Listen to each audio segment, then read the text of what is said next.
Dari Ali bin Abi Thalib radhiyallahu anhu, beliau berkata, sesungguhnya Rasulullah sallallahu alaihi wasallam pernah bersabda, jika masuk pada pertengahan bulan di malam bulan Sya'ban, maka hendaklah kalian, kata Rasulullah SAW, mendirikan salat pada pertengahan bulan di malam bulan Sya'ban dan berpuasa pada pertengahan bulan di bulan Sya'ban, karena Allah Subhanahu wa taala pada pertengahan bulan di malam bulan Sya'ban turun ke langit dunia ketika matahari terbenam.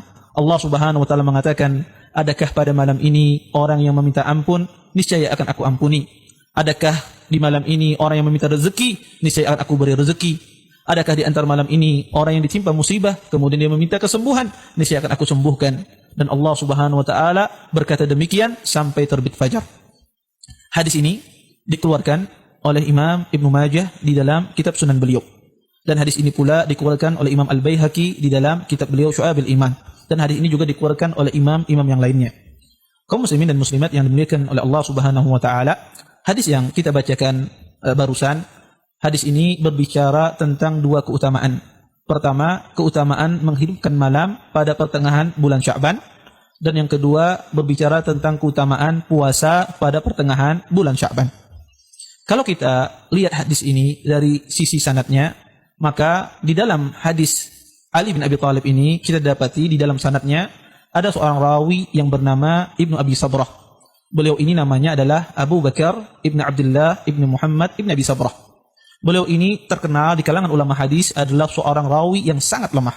Bahkan Imam Ahmad bin Hanbal beliau mengatakan, kana yadha'ul hadis wa yakdzib. Kata Imam Ahmad, Ibnu Abi Sabrah ini suka memasukkan hadis dan suka berdusta. Imam Bukhari mengatakan bahwasanya Imam Abi Sabrah ini mungkarul hadis, orang yang sangat mungkar dalam periwayatan hadis.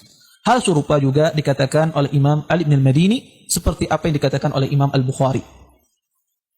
Dan juga Al-Imam An-Nasa'i, beliau mengatakan Ibnu Abi Sabrah ini adalah matrukul hadis, orang yang ditinggalkan hadisnya. Di dalam ilmu hadis, jika ada seorang rawi yang disifati dengan sifat semacam ini, maka rawi itu dinilai adalah rawi yang sangat lemah.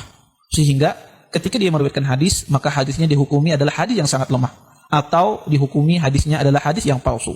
Oleh karenanya, banyak di antara ulama hadis yang menghukumi hadis Ali bin Abi Thalib yang kita bacakan tadi adalah hadis yang sangat lemah. Di antaranya Imam Ibnu Zawji, beliau mengatakan, kata beliau, la yasih, hadis ini adalah hadis yang tidak sahih.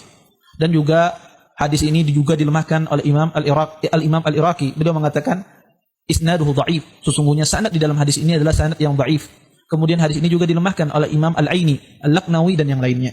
Oleh karenanya, kalau kita lihat dari sudut pandang ilmu hadis, maka derajat hadis ini adalah hadis yang sangat lemah karena di dalam sanadnya ada seorang rawi yang matruk, rawi yang ditinggalkan hadisnya, yaitu Ibnu Abi Sabrah. Wallahu a'lam.